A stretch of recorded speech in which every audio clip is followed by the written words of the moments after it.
கர்த்தராகிய இயேசு கிறிஸ்துவின் இனிய நாமத்துல இந்த காலை வேளையிலும் இந்த வீடியோ மூலமாய் உங்களோடு கூட தொடர்பு கொள்ள தேவன் கொடுத்த வாய்ப்புக்காய் உள்ளத்தின் ஆழத்திலிருந்து நன்றி செலுத்துகிறேன். நிச்சயமாய் நீங்கள் ஆசீர்வாதமா இருப்பீங்கன்னு நான் விசுவாசிக்கிறேன். இந்த நாளில ஒரு அறிவிப்பை உங்களுக்கு நான் அறிவிக்க விரும்புகிறேன்.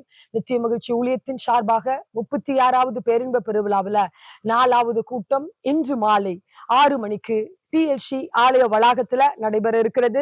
நீங்கள் அநேகர் அறிந்திருப்பீர்கள். இந்த கூட்டங்களில தவறாமல் கலந்து கொள்ளுங்கள். பாஸ்டர் லூக்கா சேகர் ஐயா அவர்கள் இன்னைக்கு தேவ செய்தியை மாலை கூட்டங்களில கொடுக்க இருக்கிறார்கள். அநேகரை கூட்டிக் கொண்டு வாருங்கள். இந்த நாள் உங்களுக்கு ஒரு ஆசீர்வாதமான நாளா இருக்கட்டும், விடுதலையின் நாளா இருப்பதாக. ஆமான், ஹல்லேலூயா. இன்று நாம் தியானிக்க இருக்கிற வசனம் எரேமியா 24வது அதிகாரம் 6வது வசனம் இப்படியாய் சொல்லுகிறது: அவர்களுக்கு நன்மையுண்டாக நான் என் கண்களை அவர்கள் மேல் வைத்து அவர்களை இந்த தேசத்துல திரும்பி வர பண்ணி அவர்களை கட்டுவேன், அவர்களை இடிக்க மாட்டேன், அவர்களை நாட்டுவேன், அவர்களை பிடுங்க மாட்டேன் என்று ஆண்டவர் சொல்லுகிறார். ஆமென். ஆண்டவர் ஒரு வாக்குத்தத்தமான வசனத்தை இந்த கால வேளையில உங்களுக்கு சொல்லுகிறார். உங்களுக்கு நன்மை உண்டாகும்படியாய் ஆண்டவருடைய கண்கள் உங்கள் மேல் வைக்கப்பட்டிருக்கிறது. ஆமென். மனுபுத்திரர் ஒவ்வொருவரையும் அவர் பார்த்து கொண்டிருக்கிறவர். நீங்கள் ஆசீர்வாதமாய் சுகமாய் இருக்க வேண்டும் என்று விரும்புகிறவர். வேதம் இப்படியாய் சொல்லுகிறது: நான் உன்மேல் கண்ணோக்கமாய் இருக்கிறேன் என்று சொல்லுகிற தேவன் உங்களுக்கு நன்மை செய்யும்படி ஆண்டவர் அவருடைய கண்களை உங்கள் மேல் வைத்திருக்கிறவராய் இருக்கிறார்.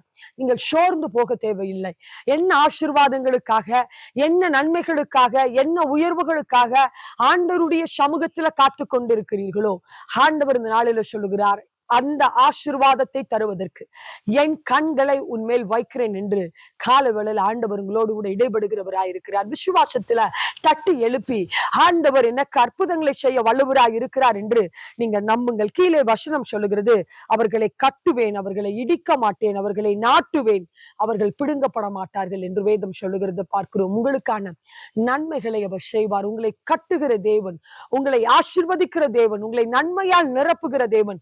எந்த இடத்துல நன்மைகளை இழந்து சோர்ந்து போயிருக்கிறீர்களோ, எந்த இடத்துல தலை குனிந்தவர்களாய் நீங்கள் இருக்கிறீர்களோ, அதே தேசத்துல ஆண்டவர் உங்களை கட்டுகிறவராய் இருக்கிறார், உங்களை விடுவிக்கிறவராய் இருக்கிறார், நன்மை செய்கிறவராய் இருக்கிறார். எனவே ஆண்டவரை பார்த்து சந்தோஷத்தோடு கொடுங்க. எனக்கு நன்மை செய்கிற தேவன் என்னோடு கூட இருக்கிறபடியால, என்மேல் கண்ணோக்கமா இருக்கிறபடியால நான் சோர்ந்து போக தேவையில்லை என்று சொல்லி நம்பிக்கையோடு இந்த நாளை ஆரம்பியுங்கள். இந்த நாள் உங்களுக்கு ஒரு ஆசீர்வாதத்தின் நாளாய் இருப்பதாக. ஒரு விஷயாய் கண்களை மூடி ஜெபிக்கலாமா? ஆண்டவரே, உம்மை துதிக்கிறோம், உமக்கு நன்றி செலுத்துகிறோம். நீங்க கொடுத்த வாக்குத்தத்தத்துக்காய் உமக்கு நன்றி செலுத்துகிறோம் அப்பா.